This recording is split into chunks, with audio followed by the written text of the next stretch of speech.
Good, happy Friday morning, March 5th, 2021. I'm Riley King, and welcome to this Friday morning edition of the Riley King Newscast, right here on the Riley King Network. We have a lot of news to get to this Friday morning, so let's begin. First up, vaccinations for teachers, child care workers to begin as early as March 12th, Sununu says. Let's take a listen to that video from WMUR News 9.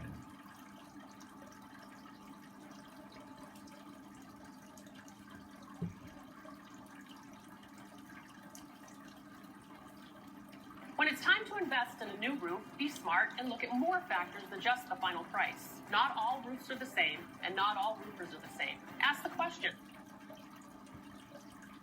Governor Chris Sununu says New Hampshire is ahead of schedule, and instead of starting to vaccinate 50,000 school and child care workers next month, the first shots for teachers will start next Friday. We just don't want to slow down. We want to keep making it available to folks. 2 days ago, President Joe Biden called on states to prioritize teachers, but Sununu says that directive did not impact this decision. Phase 2A will begin March 12th within some local school districts. I know a lot of schools are looking to basically run their own vaccination sites, if you will, for their district teachers, and our public health networks are going to work hand in hand with them to manage that process. The following week, on March 17th, registration opens for everyone in 2A through the new state-run scheduling system, with vaccinations starting the 22nd. Also on the 22nd, registration for Phase 2B starts. That includes people who are 50 and older. They will get their shots starting March 25th. It's not linear. One doesn't close and one opens. They all kind of mesh into one another because we're simply going so fast. Beyond that, officials hope to have vaccines available for every eligible Granite Stater by late spring, early summer. We know that the vaccines are safe. We know that the vaccines are effective. And so we continue to stress the importance of everybody taking the vaccine when it's offered to them and taking the first available vaccine. And as long as the vaccine supply from the federal government continues to increase, Governor Sununu says appointments in Phase 2 could be bumped up as well. Reporting live in Concord, Mike Cronin, WMUR News. Okay, and there you go on that video and that report.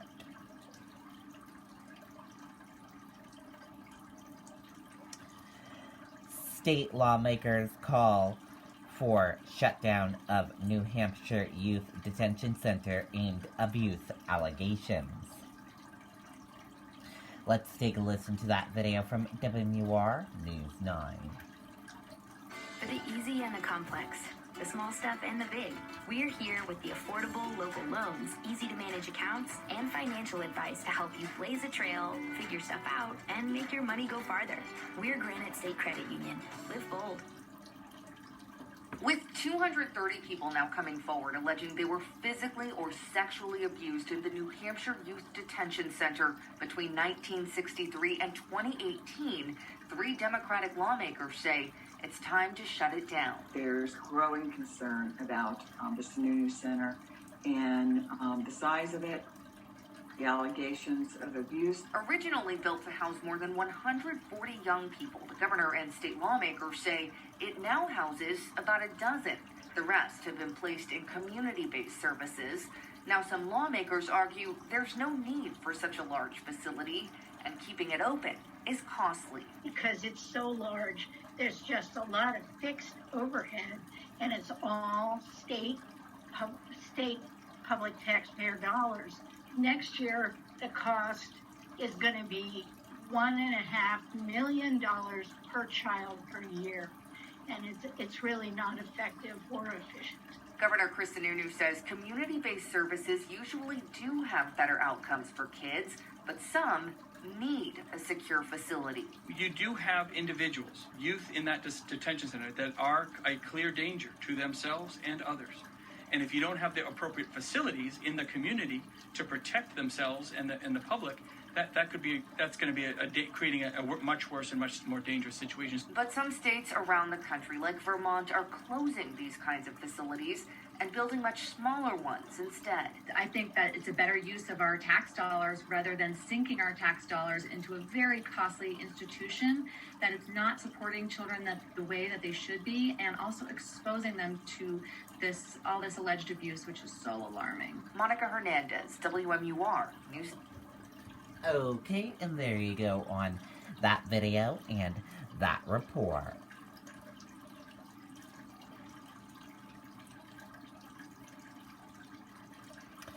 Manchester health officials optimistic as COVID-19 cases trend down. Vaccination programs continue in state's largest city. Let's take a listen to that video from WMUR News 9, Andy Hirschberger. Does your boiler or furnace vent into your chimney? The majority of chimney flues in New Hampshire are actually used to...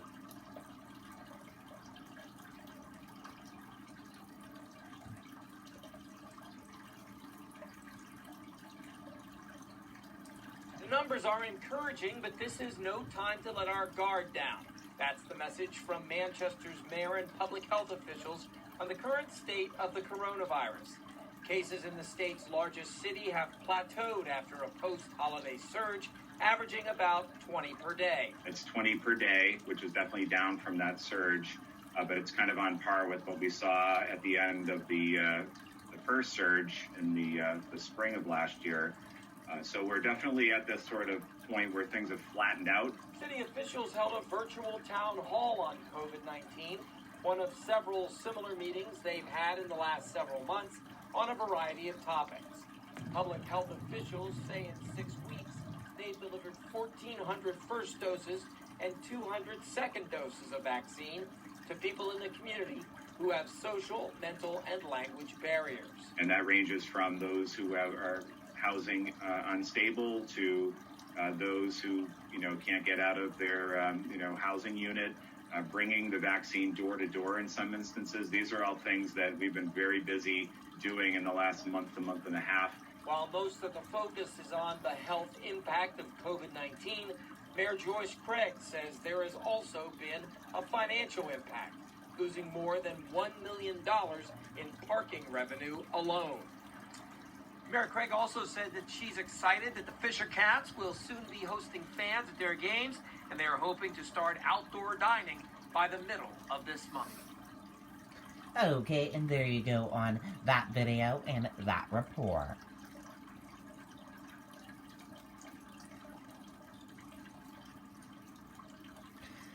Mask, sanitization, extra precautions implemented for town elections. Town officials prepare for elections as pandemic continues. Let's take a listen to that video from WMUR News 9, Kristen Carosa.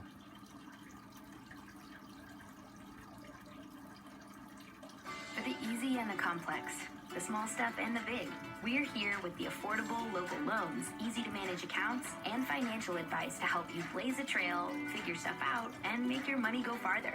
We're Granite State Credit Union. Live bold.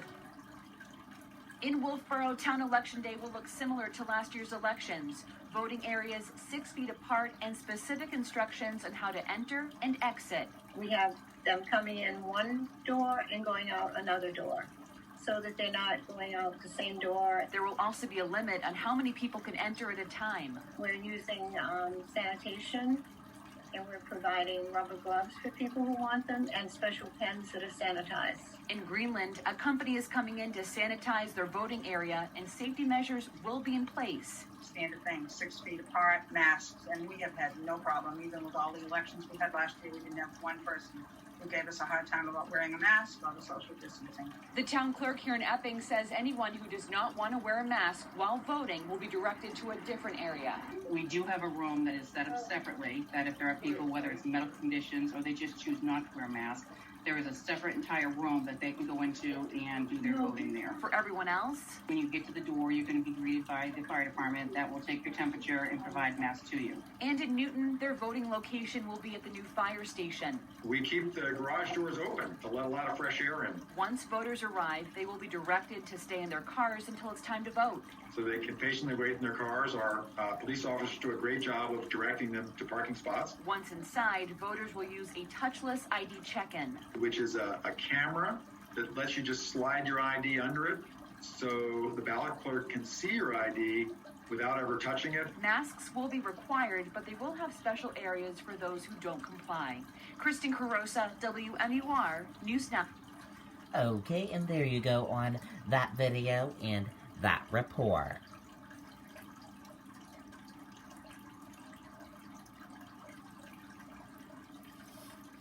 Along party lines, State Senate approves the bill requiring more information for absentee ballots.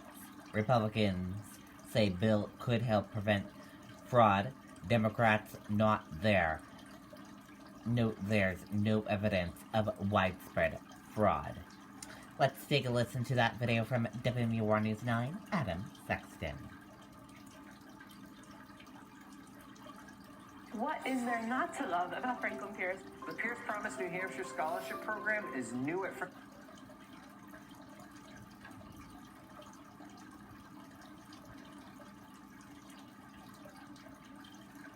On a party line 14-10 vote, New Hampshire Senate Republicans approved legislation they say is about election integrity.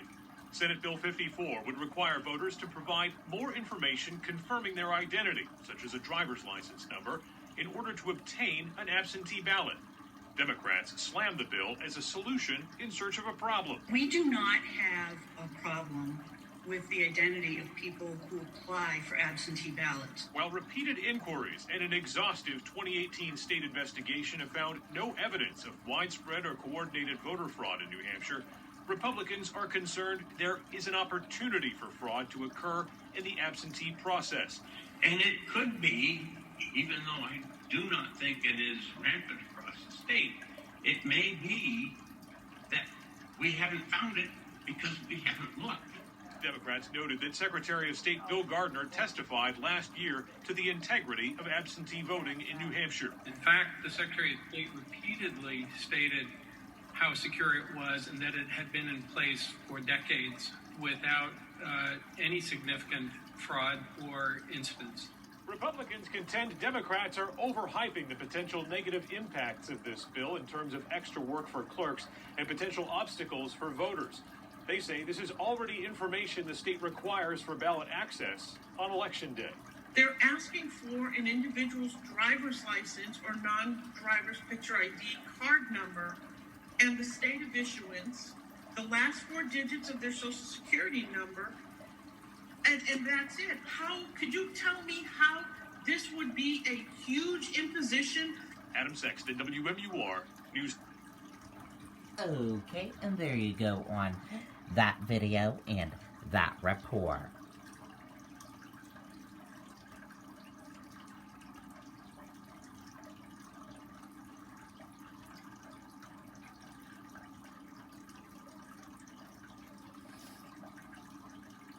Former Maryland police chief charged with attempted murder and arson. Let's take a listen to that video from ABC News. Okay guys, Microsoft Surface Pro 7 MacBook Pro. Surface comes with a pen and touchscreen. I gave it this little bar, but just give me a whole touchscreen. Surface Pro has a detachable keyboard. Then there's the price. Yeah. Out of the alarming allegations tonight against a former Maryland police chief and the stunning surveillance, police say these are images of him pouring fuel on a home, setting it on fire as people were sleeping inside. And tonight, that former police chief is now accused in at least a dozen fires and that he allegedly had a hit list. Here's ABC's Steve Osunsami tonight. It's surveillance video you can see and hear. Maryland authorities tonight are saying that this is a former police chief from the city of Laurel and say this is the sound of him pouring fuel onto a home and then down a driveway. They say this is just one of at least a dozen fires he's accused of setting. 69-year-old David Crawford is in jail tonight, charged with multiple counts of arson and attempted murder. While there were no reported injuries to either residents or fire department personnel as a result of these fires, the outcome could have been very different. For close to 10 years now, fire investigators here have been trying to find the arsonist who's been burning homes and vehicles in 5 counties. In charging documents, they say Crawford had a target list and went after people he had issues with, including 2 doctors and the police chief who replaced him. To go outside to find my house engulfed and have to come in and wake my family and get them out of the house, it knocked me to my knees. Police believe that 3 of those fires were set at homes that belonged to the same person, his stepson. Authorities say that when the stepson would move out of a burned home and into a new one, they say Crawford would burn that home too. He has not yet entered a plea. David? All right, Steve Osensami. Thank you, Steve. Hi, everyone. George Stephanopoulos.